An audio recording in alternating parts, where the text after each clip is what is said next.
On se retrouve avec un petit peu de retard pour votre hebdomadaire, votre émission préférée, le Mikan AB Show pour la 73e. Ouais, 73. J'ai toujours un oubli, Mika, sur ça. Mais bon. Alors là, franchement, je peux Le pas dire. principal, c'est qu'on est là avec un petit peu de retard. Comment il va, mon Mika? Écoute, ça va. J'ai 2 bangers de ouf. J'ai plus qu'un croustille, mais c'est pas encore fait à 100%. Ah bon? Mais si on y Ah arrive, oui! si on y arrive, baby, on est franchement. C'est une mission divine, Mika, qui te revient de.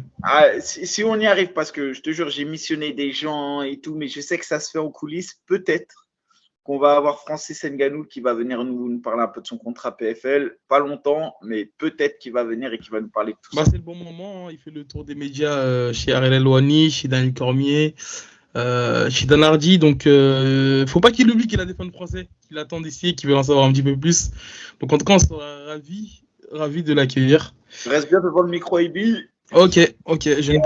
La deuxième chose, j'en profite, même si c'est pas vraiment un croustillé MMA ou pas. Je fais un stage le 10 juin 2023. Ça sera au complexe sportif Roger Gouvard. C'est dans le 59 à Capelle-la-Grande. Je vous invite à aller liker la page du club MMA. C'est ABC Capelle MMA. C'est le 10 juin 2023. C'est à 13h30 le début du stage. Voilà, vous pouvez vous inscrire, n'hésitez pas. Et je vous attends nombreux pour tous ceux qui sont du Nord ou même aux alentours. Et d'ailleurs, en parlant de stage, Mika aussi, c'est rien n'est fait, mais en tout cas, il fera aussi un stage là où je donne cours là, à Imperium Fight à Les Roses. Donc Mika, on va organiser ça et en tout cas, voilà, c'est le moment de venir le rencontrer et ceux qui ont des comptes à C'est bon. Mika, on va parler de l'actualité, mais avant ça, tu as un petit mot à dire sur le 100% Fight qui était demi-finale de Supreme League. Il y avait pas mal de monde et franchement pas mal. Il revient en force. Hein. Je croyais Non, il est là, il est toujours présent. Ouais, franchement, il y avait. En fait, c'est les combats poids lourds qui ont enflammé la salle. C'était un truc de ouf. Après, au niveau des oppositions, sans surprise, en tout cas pour les trois équipes qui se sont qualifiées, on a la Hatch Academy qui a remporté son duel face à la Snake Team. On a la Old School qui a remis un perfect au Platinum. Sachant que la Old School avait déjà mis un perfect à la Team Duca. Je pense que c'est en France la team qui sort les meilleurs amateurs. Ouais. J'ai participé au VMT, au Valence Tournament Challenge la semaine dernière. Ouais. Ils avaient franchement tous les gars qui étaient là, ils étaient solides. Et là, encore une fois, franchement, c'est impressionnant. Et je tiens à féliciter le travail de Gaëtan qui arrive à faire une team. On sent ils sont tous solidaires. Et franchement, les gars sont bons. Donc, félicitations à eux. Et la troisième équipe, c'est l'équipe belge. Archi fort aussi, que je trouve. Après, je les voyais favoris au début. Il y en a toujours des petits que je trouve extra forts et qui, je pense, dans leur KT sont les meilleurs. Mais par contre, je pense que dans la globalité, il y a la place. Au final, je pense qu'il y a la place pour les faire déjouer. Donc ouais, j'ai hâte d'assister aux demi-finales. Les demi-finales, donc on aura les 3 équipes qui sont qualifiées. Il y aura un repêchage qui se jouera entre le Chaos Squad et la Snake Team. Mais si j'ai bien compris les règles, normalement, c'est le Chaos Squad qui sera repêché. C'est la team de Saint-Etienne. Ok, et c'est pour quand la prochaine édition? C'est le 10 juin à l'embarcadère d'Aubervilliers. Et franchement, c'est une belle salle. Pour moi, c'est mieux que le Cirque Borman. Pourtant, je pense que d'un point de vue spectacle sur la place parisienne, c'est moins cotard. Mais en tout cas, pour moi, le lieu, il s'y prête mieux. Il y a vraiment une ambiance d'amphithéâtre et tout. L'entrée des combattants, elle est ouf parce que ça vient dans les escaliers. Ça me fait penser un peu au beatdown à l'époque. Et non, c'est cool. Franchement, c'est cool d'avoir ça, ce gala amateur. Et donc, c'est aussi le 10 juin. Ça sera le soir et on vous attend nombreux. Ok, je serai présent en tout cas cette fois-ci, Inch'Allah. Mika, on revient sur l'actualité. On a eu un manque de temps là, donc là on est mardi soir, donc l'épisode je pense qu'il sortira mercredi après-midi ou peut-être même ce soir. Ngannou qui signe au PFL, voilà, c'est pas la grande surprise, on s'y attendait un petit peu je pense. Il avait dit il y a quelques mois, voire il y a quelques semaines, une photo de famille et sa mère qui avait un t-shirt le PFL. C'est une grosse annonce. Un gros contrat, même je pense le plus gros contrat qui est actuellement dans le MMA. Entre-temps, on a eu aussi Dana White qui a souhaité réagir et qui n'a pas été de main morte, hein, qui a été vraiment vachement critique sur la performance, sur la signature et sur l'avenir de Ngannou au PFL. Il y a des choses où je le rejoins. Il y a des choses un petit peu moins. Et Mika, qu'est-ce que toi t'en penses de cette signature? J'ai pu regarder un petit peu à gauche à droite, voir j'ai pas toutes les infos, mais en tout cas je sais que il a dit en gros il a fait en sorte que son prochain adversaire touchait au moins 2 millions. Donc en gros là son combat il est vraiment plus c'est pas que question d'argent. Là, j'ai l'impression que c'est vraiment là Ngannou qui veut en gros faire partie de l'histoire en devenant, on va dire, un businessman, enfin, plus un modèle, on va dire, exemplaire plutôt qu'un athlète qui devient en gros le mieux de l'histoire. Lucas, si tu as un peu plus d'informations, je sais que Ngannou c'est ton ami. Non, Donc, après, Ngannou, j'ai des affinités, mais et ton ancien teammate. Au final, très peu, parce qu'on n'est pas non plus en lien, en contact, mais ce que je veux dire, c'est qu'on a été, entre guillemets, on s'est entraîné dans la même salle, et il y a un lien. Mais ce qui est sûr, c'est que tu as raison. Je pense qu'il y a une volonté chez lui, qu'on retienne de lui, qu'il a fait quelque chose de grand pour le MMA. Ça veut dire que, comment je vois la chose, tu vas me dire, j'abuse.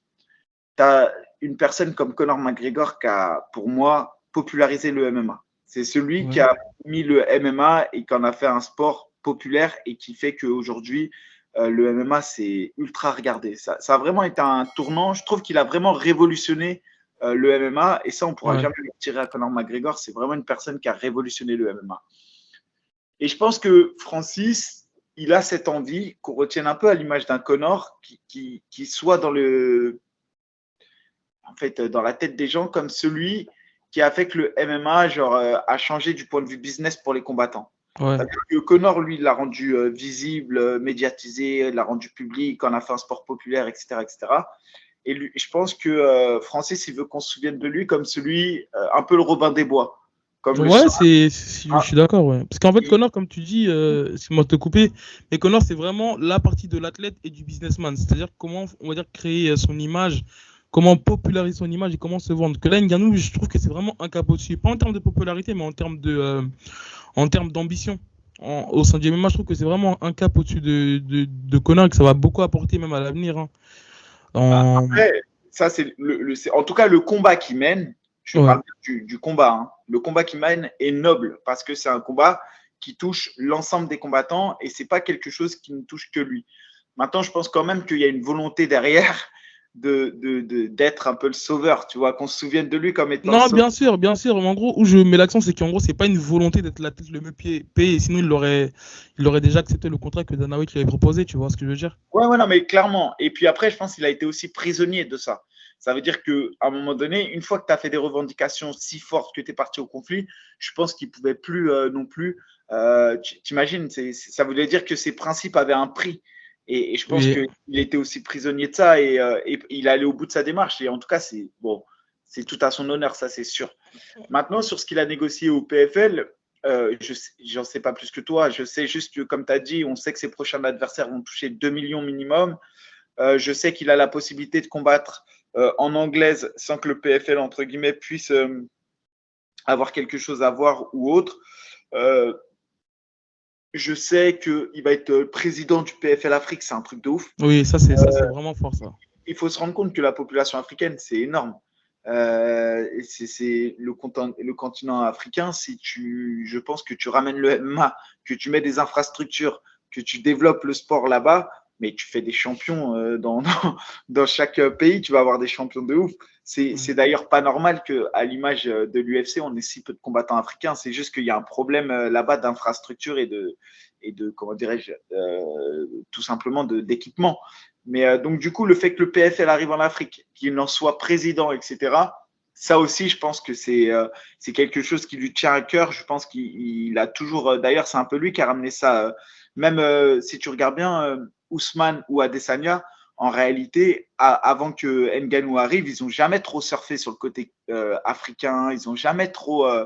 revendiquer En fait, je pense qu'ils étaient un peu, on va dire, chacun dans leur camp. Et le fait qu'il y a eu 3 champions à un moment donné, ils ont surfé sur ça pour jouer là-dessus. Ouais. Moi, ce que j'ai… Après, il y a aussi un peu le phénomène Black Panthers aussi. Ça, avec le film et tout, ça a joué tout ça. Ouais. Mais je pense que quand même, Ngannou, il a vachement été à l'initiative de tout ça. Je pense vraiment que pour lui, représenter le Cameroun et tout, c'est sa plus grande fierté. D'avoir porté le drapeau du Cameroun, d'avoir ramené la ceinture de UFC au Cameroun. Je pense d'ailleurs, tu vois, bien souvent, on parlait de lui, on le présentait comme un combattant français, mais la réalité, en fait, c'est que lui-même, même si dans son cœur, je pense qu'il reconnaît quelque chose à la France, lui, dans son cœur, au final, ça restera. C'est pour le Cameroun quoi, qu'il a fait tout ça. C'est ça. Et C'est en tout ça. cas, voilà, tout ça pour revenir au fait que j'en sais pas plus que toi sur le contrat. Maintenant, ce qui est sûr, c'est que c'est un truc de ouf ce qu'il a fait. T'imagines qu'il est président. Alors, le PFL Afrique n'existe pas encore, donc il est un peu président de rien. Il y a tout à construire. Mais il est président d'une branche qui potentiellement peut devenir un truc de ouf. Bien sûr. Et ils l'ont mis En fait, ensuite. Et je pense qu'il a un salaire de ouf. Ils en ont même pas parlé de son salaire encore. Il a demandé à ce que ses adversaires touchent minimum 2 millions, sachant que les tournois que font le PFL, c'est 1 million à la clé. Ils vont lancer les pay-per-view. Le PFL, ils vont commencer à lancer, je ne sais plus quoi, les contrats. Après, moi, je pense que c'est plus un coup de com' qu'un coup. En fait, sportivement parlant, au niveau de la performance sportive, moi, je trouve que Ngannou, il n'a rien à faire là-bas. Et même lui, en fait, ça va rien lui apporter, Mika, être au PFL. Là, si je demande même aux auditeurs de sortir les noms le nom du champion poids lourd, personne ne tu vois. Moi, la dernière fois que j'ai suivi le PFL, je crois que c'était en 2021, leur saison régulière, le tournoi 2021. Sinon même, bon, là maintenant RMC ils ont les droits d'auteur donc ils le diffusent, mais sinon avant ça, où est-ce que tu savais, genre tu sais pas où regarder le PFL, tu vois, c'est un petit peu comme le One FC et tout, tu vois. Donc sportivement parlant, moi je trouve que c'est, en fait c'est plus, j'ai l'impression peut-être que je suis un petit peu dur en disant ça, parce qu'ils ont quand même leur visibilité le PFL, mais j'ai l'impression que c'est plus Ngannou qui va rapporter sa fanbase au PFL. Bah Mika, en tout cas là il joue de gros coups entre Cédric Doumbé et Ngannou, oui. tu vois. Non, mais tu peux pas comparer Ngannou et Doumbé dans le monde du MMA. J'accumule les deux maintenant. Enfin, j'accumule les deux. Parce que Ngannou, il a une grosse fanbase, Mika. Et en plus de ça, il a une histoire à l'UFC. Tu vois, c'est pas simplement le mec qui est venu et qui est reparti. Il a quand même une histoire. Il a été champion.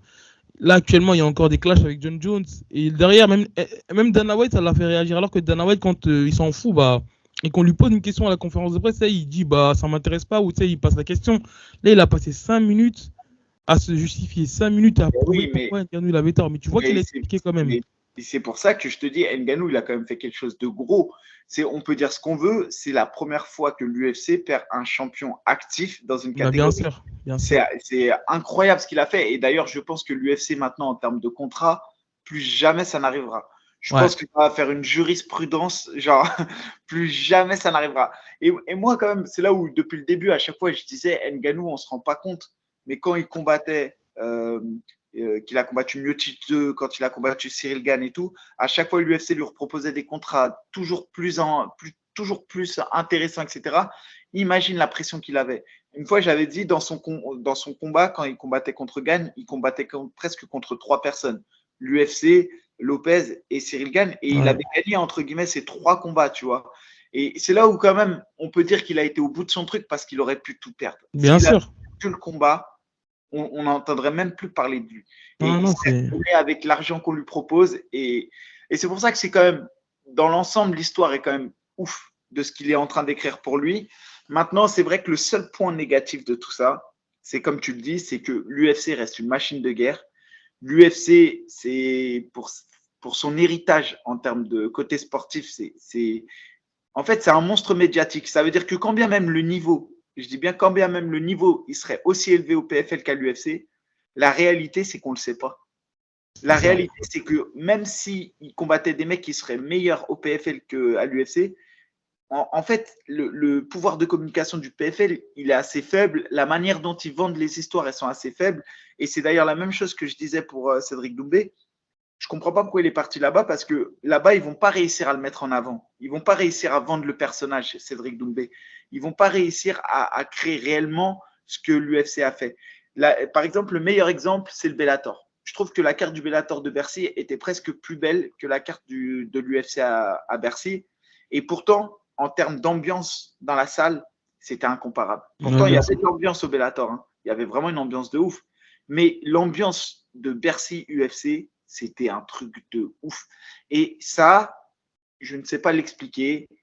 il n'y a qu'à l'UFC qu'on trouve. Et c'est vrai que voilà, c'est le seul truc un peu qui me titille pour lui, c'est de savoir en MMA, est-ce qu'il va vraiment réussir à faire en sorte que le PFL pèse à travers l'UFC.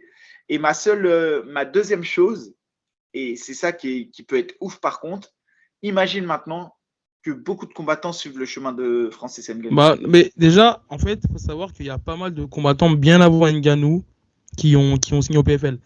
L'adversaire de Faresiam, le tout premier combat que Faresiam il fait à l'UFC Abu Dhabi, j'ai oublié son nom, je vais essayer de chercher rapidement, je crois que c'est JP, non pas JP, je sais pas Mika si tu as le souvenir de son prénom à l'adversaire de Fares.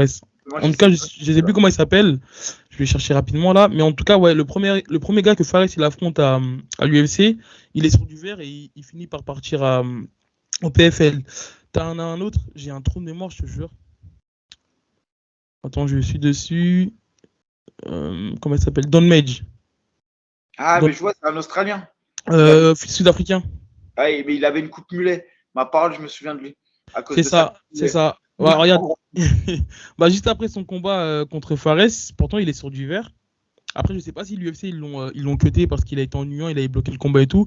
Mais en tout cas, là, sur sa fiche d'apologie, bah, son dernier combat à l'UFC c'était contre Fares. Juste après, il signe une victoire au PFL et une défaite. T'avais. J'ai un truc de mémoire. En tout cas, écoute, il y a un featherweight, un bon prospect qui avait signé au PFL il y a pas très très longtemps. Il y a plusieurs athlètes qui ont signé au PFL. Ah, il y a celui qui a gagné Jourdain, Burgos. Exactement, chez Burgos, oui, il a signé au PFL. Après, attention, tu as Jack Paul, quand même, Jack Paul, là, nous, on ne se rend pas compte, mais lui, il a même l'UFC, tu vois, comment dire, il critiquait Dana White et tout. Carrément, ils font un partenariat aujourd'hui pour te dire à quel point les types, ils pèsent. Et moi, je pense quand même, en fait, il est peut-être à l'initiative de quelque chose qui, dans 2 ans, on dira, putain, c'est un truc de ouf ce qu'il a fait. Parce que, tu vois, pour le coup, là, il est encore au sommet de la KT. On parle encore de lui comme étant le champion de l'UFC. En tout cas, son héritage, il n'est pas encore complètement parti de l'UFC. Et c'est en ça que l'UFC a été fort quand même d'avoir mis John Jones tout de suite derrière. Parce que John Jones, à l'heure actuelle, c'est le seul peut-être qui peut vite, on va dire, évincer Francis Ngannou, tu vois. Mais ce que je veux dire par là, c'est imagine maintenant, je sais pas, c'est improbable hein, ce que je te dis, c'est voire même impossible, t'es la fuite de John Jones vers PFL. Mais c'est. Attends, si le PFL signait John Jones. Ouais, imagine. Non, Mika, je peux pas imaginer. Mais je t'ai dit. Non, bien sûr. Mais, regarde, il y a quelques temps, avant que John Jones revienne, il s'embrouillait avec Dana White et Dana White disait que Ngannou se prenait pour Wilder, que John Jones se prenait pour Wilder à demander des sommes astronomiques. Après, à un moment donné, t'as John Jones qui tweet en disant que Dana White est un menteur et ainsi de suite. Là, John Jones, il a re-signé un contrat de 8 combats avec l'UFC. Il est très, très, très bien payé. Et comment dire, John Jones, il est à la recherche de la performance, c'est pour sa legacy, tu vois, comme il le dit. Maintenant, si John Jones devait affronter Ngannou dans le futur, et c'est pas impossible, hein, parce qu'en fait, justement, Dana White a dit que Ngannou a préféré en gros, ne pas prendre de risque parce qu'il allait finir comme Cyril Gane. Et je trouve qu'il a vraiment été dur dans ses propos, autant pour Ngannou comme autant pour Cyril Gane, tu vois. Et donc, ça a un petit peu piqué l'ego de Francis Ngannou parce qu'il aurait pu faire, voilà, comme si rien ne s'était passé. Il a dit, écoute, si tu veux que ce combat il se fasse, le boss du PFL. Donc à l'avenir, on n'est pas à l'abri, mais on sait que même dans 2-3 ans, il a accompli ce qu'il avait à accomplir, il est président du PFL et qu'il revient affronter John Jones. Après, quand même, ils prennent de l'âge, hein, que ce soit pour Ngannou ou. On est d'accord, voilà. Non mais moi je te dis, Ngannou, il n'a pas encore 1000 ans hein, devant lui, hein, faut pas croire, il a 3, 4, bien sûr. Après, c'est un poids lourd, donc il a une durée de vie. En plus, tu sais, il n'a jamais été mis KO, il n'a jamais rien eu de tout ça. Donc, son capital santé, il est full. Ouais. Mais il a quand même une grosse blessure au genou. Gros point d'interrogation sur les conditions physiques dans lesquelles il va revenir. Maintenant, c'est comme. Enfin, moi, ce que je veux dire, c'est qu'au-delà du fait de son intention, de pourquoi il fait ça, de ses motivations, etc., je dis juste que si on prend un peu de recul, ce qu'il est en train de faire, il est peut-être en train de révolutionner le MMA, en tout cas, je dirais le statut des combattants dans le MMA.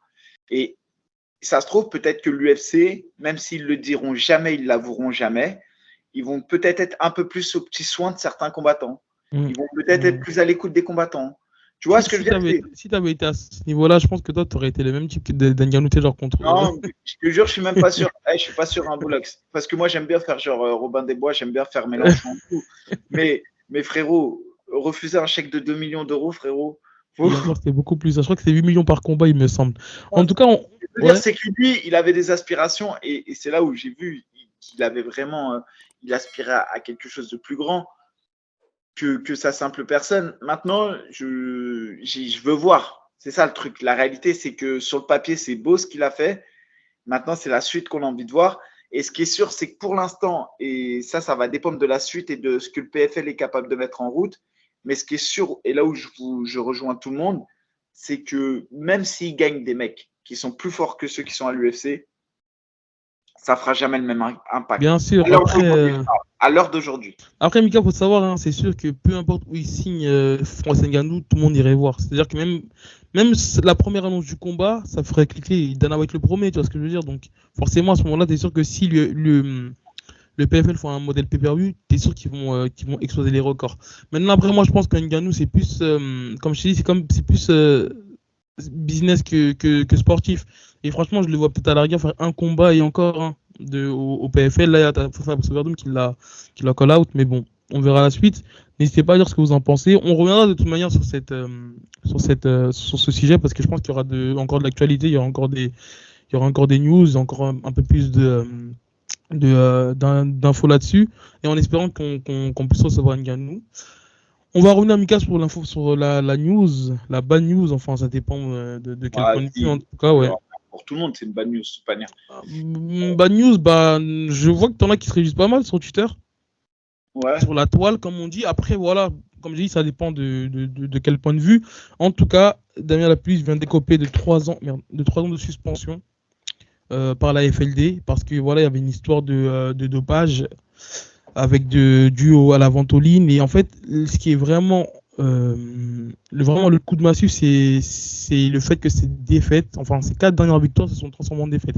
Donc là, Damien, il passe de 21-14 à 17-18. Donc là, il passe en négatif. Et en fait, ce qui est ouf, c'est que Damien, on l'avait déjà reçu dans l'émission.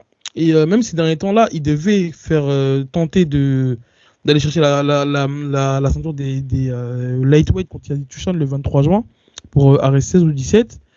Et je te jure que Mika, quand je regardais son parcours, c'était quand même inspirant parce qu'à un moment donné, quand moi je regardais, avant que j'atterrisse sur MMA Factory, tout, il y a bien longtemps, Damien, il avait fait quand même à un moment donné une descente aux enfers.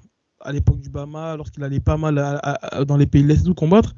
Et j'aurais jamais imaginé que quelques années plus tard, on aurait parlé de Damien potentiellement à l'UFC ou potentiellement au PFL. Parce que je sais qu'en septembre dernier, s'il y a eu moyen à un moment donné qu'il rentre à l'UFC, je sais que de source sûre, le PFL l'apprivoisait. Sauf que Damien, voilà, il était concentré sur l'UFC Paris.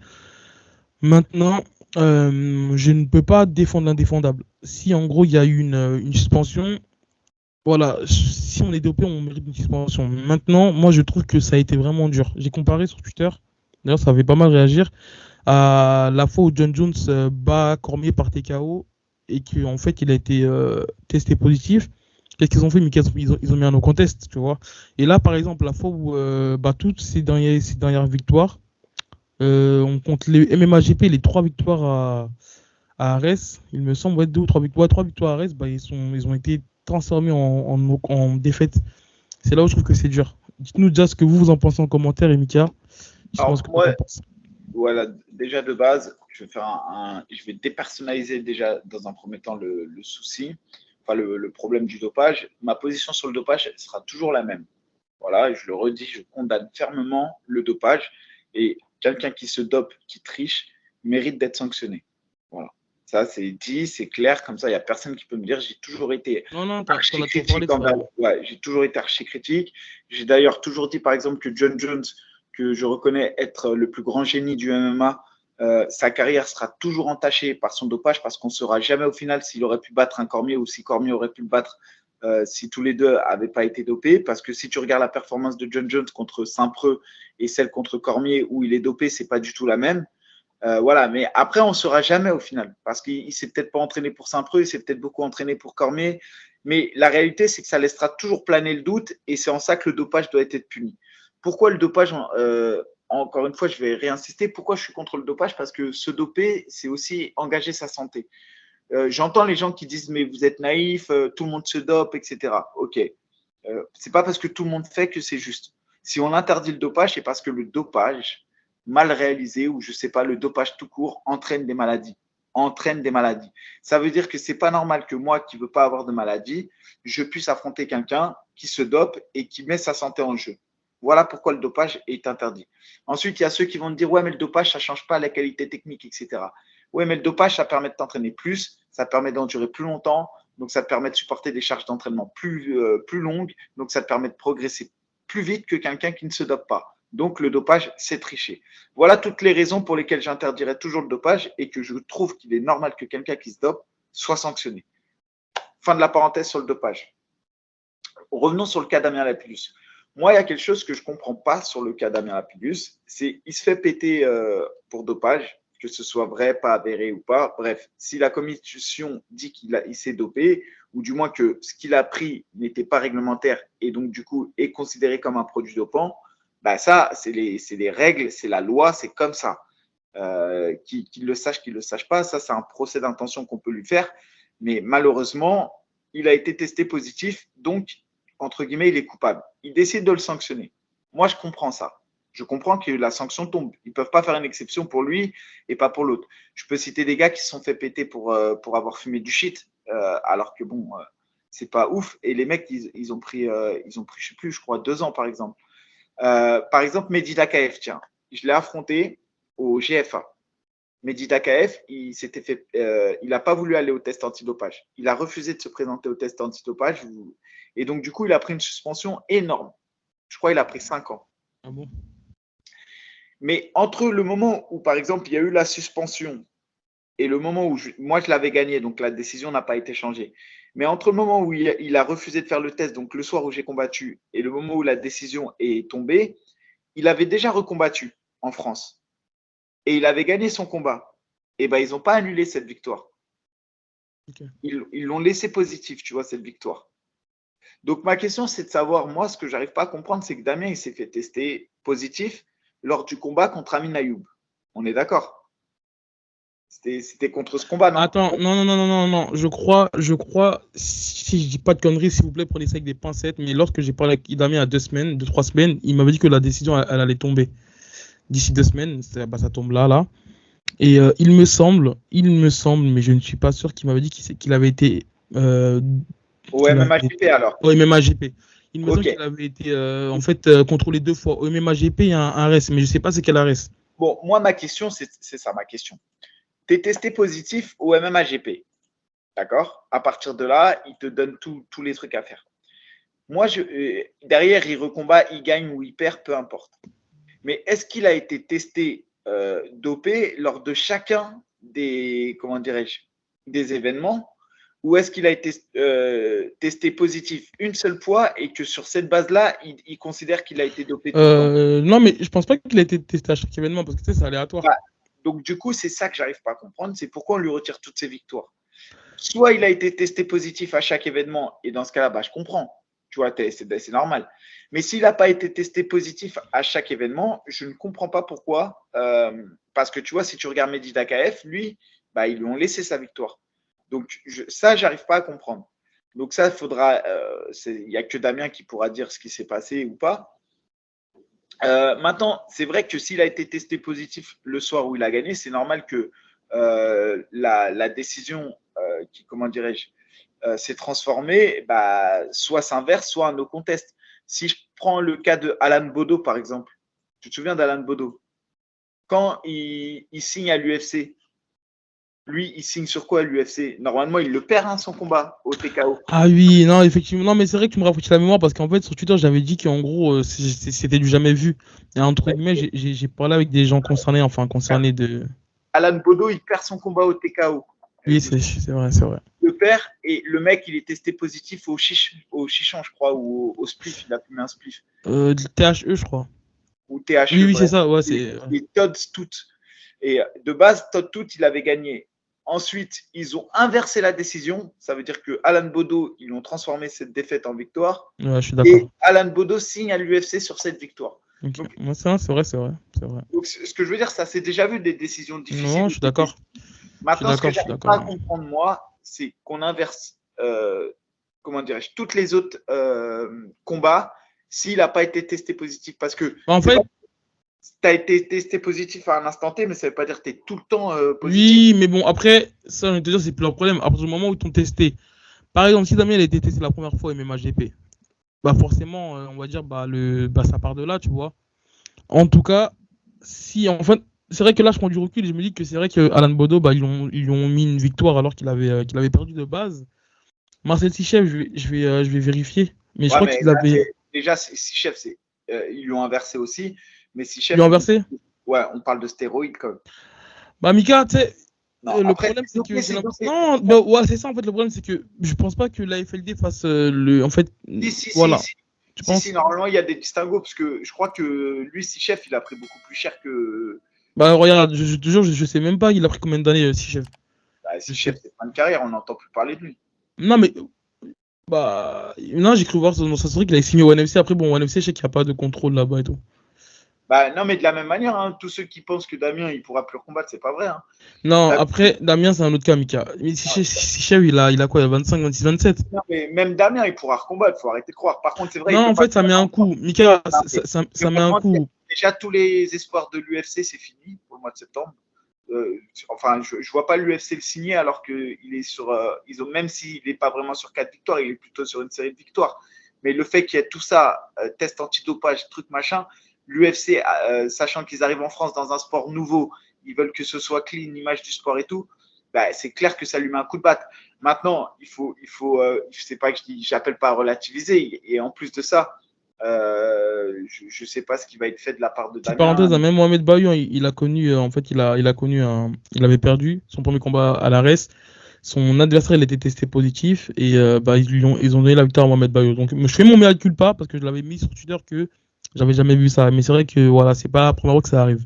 Non, mais Donc, en France, c'est comme ça. Après, ce que je veux dire pour Damien, tous ceux qui pensent qu'il pourra pas combattre, déjà, il peut combattre. Il peut même signer au PFL et combattre. La seule chose qu'il pourra pas faire, c'est que tant que la décision, parce que c'est une décision qui n'est pas encore entérinée, il peut faire appel, etc. Il ne pourra pas combattre en France. Ça, c'est une évidence. Son combat pour la ceinture contre Chouchan, c'est compromis. À moins qu'il fasse appel et que durant la période d'appel, bah, la condition va être suspensive, c'est-à-dire que ça va être mis en pause et il peut recombattre, etc. Mais le jour où ça retombe et qu'il ne pourra plus de moyens de faire appel, ça sera fini. Mais il pourra recombattre au PFL, il peut combattre à l'UAE Warrior, il ah, peut mais combattre Mika, au regarde. Ah, regarde, Mika. Là, en gros, même, en fait, là, d'un autre point de vue, tu sais, même au niveau du moral, tu imagines le coup de massue qui se prend. Non, mais je suis C'est-à-dire que d'accord. là, aller combattre à l'URL, bah déjà, la prime, je pense qu'elle est divisée par deux, peut-être par trois. J'abuse un petit peu, mais je sais qu'il était très bien à Arès. Même à Main Arès, event, mais bien arrêté, sûr. deuxième, voire troisième souffle. Là, il est à son prime. Il a une carrière de plus de 15 ans, je pense. Non, j'abuse un petit peu. En tout cas, plus de 10 ans, Damien, toi, c'est quand même. Voilà, c'est un ancien du MMA français, tu Après, vois. après, moi, Quand je tu connais prends. pas. Écoute, moi, il y a un truc quand même. Ce que je veux dire, c'est Damien, je le connais bien, c'est le frelon. Donc, je sais pas. Mais moi, il y a un truc que j'arrive pas à comprendre, gros, c'est si lors tu ramènes un certificat, Justificatif? un justificatif. Moi, c'est pour ça que je comprends. Soit il y a quelque chose qui m'échappe dans cette histoire, soit vraiment il y a quelque chose qui m'échappe. Parce que de la ventoline, bon, c'est de la ventoline, frérot. Ce que je veux dire, c'est. Pour être honnête, je ne savais même pas que ça pouvait être utilisé pour aérer les poumons et tout. On le sait tous, il a des problèmes un peu d'asthme. On le sait tous. Ce que je veux dire maintenant, c'est la quantité qui pose problème. Ce n'est pas le fait d'avoir pris de la ventoline, c'est la quantité qu'il a pris qui pose problème. Ce que je veux dire, c'est que on parle, et je ne sais pas, je prends avec des pincettes parce que les informations, je ne les connais pas, et ça serait 36 fois supérieur, c'est ça? Je sais pas, Mika, je te jure, je ne sais pas. Ma Je question, suis pas c'est de savoir informatique. comment, parce qu'il dit que comment, avec un certificat médical, on peut contester le fait qu'il puisse le faire si le médecin dit que c'est normal. Moi, c'est pour ça que j'arrive pas à comprendre et que je prends des pincettes parce que, encore une fois, le combat contre le dopage, il doit être implacable et c'est bien de le mener. Maintenant, il faut qu'il soit juste. Ça veut dire qu'il ne faut pas faire de jeu. Ce que je veux dire, c'est que s'ils ont pris cette décision, en vrai, il n'y a que Damien qui peut nous expliquer. Parce que nous, on n'a pas les éléments et ça se joue sur des éléments médicaux. Maintenant, soit tu es positif à une substance et tu arrives à justifier le fait que tu as cette substance dans le corps, soit tu n'y arrives pas. Après, on peut discuter sur le fait que, mais à coup de pas, ouais, j'ai été testé positif, bref, peu importe pourquoi, etc. J'ai mal géré mes dosages, j'ai mal géré ma ventoline parce que avant un combat, j'ai plus de mal à respirer à cause du stress, donc du coup, j'en prends plus, etc. Je sais pas, il doit y avoir des explications. Mais la réalité, c'est que, ok, il y a une sanction derrière. La deuxième chose, c'est est-ce que la sanction pour une prise en masse de ventoline doit être équivalente à celle de quelqu'un qui prend des stéroïdes, par exemple? Tu vois, c'est la deuxième question, c'est de savoir est-ce qu'à un moment donné, il n'y a pas de deux poids, deux mesures? Est-ce que quand voilà, il y a plein de questions qui se posent. Est-ce qu'il y a.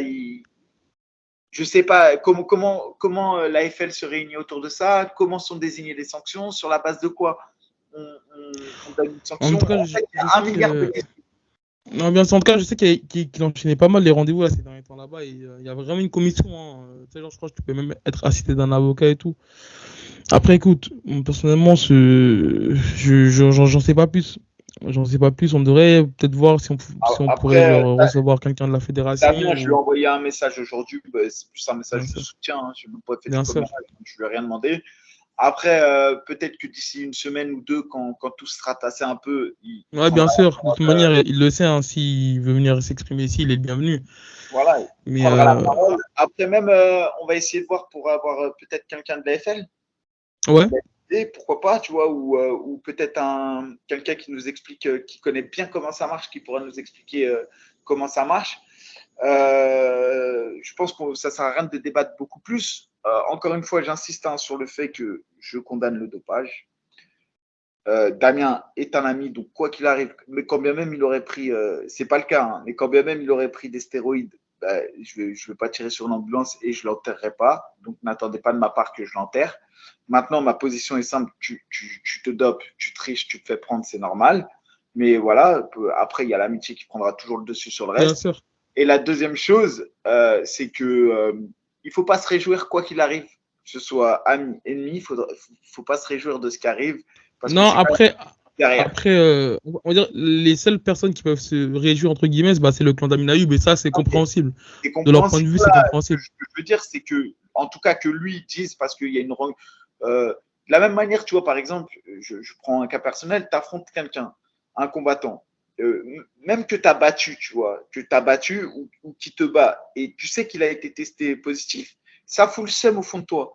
Maintenant, la question, c'est de savoir, encore une fois, c'est pour ça qu'on dit, il faut bien resituer le contexte, positif à quoi? Moi, je ne suis pas médecin. La molécule, on la trouve dans la ventoline ou on la trouve aussi dans d'autres médicaments. Si on la trouve dans d'autres Hmm. médicaments, ok, ça peut questionner, mais si on la trouve que dans la ventoline, alors réellement, il faut se poser la question, est-ce que ça a réellement un impact sur la performance? En fait, c'est ces questions-là que j'aimerais savoir. Et plutôt que de parler dans le vide, franchement, on va essayer soit d'avoir un médecin ou quelqu'un qui est vraiment coté sur le dopage et qui va nous expliquer pourquoi on considère que c'est du dopage et quels sont. Il y a Clément Marcoux qui a fait une vidéo, j'avais commencé à la regarder, c'est justement sur la. Comment ça s'appelle? La salbutamol. C'est, en fait, je crois que c'est une substance qui est dans la ventoline. Il en a fait une, donc j'invite à aller la voir. Tu vois, En vrai, on pourrait. le salbutamol, justement, et c'est pour ça que j'ai pas envie de dire de bêtises.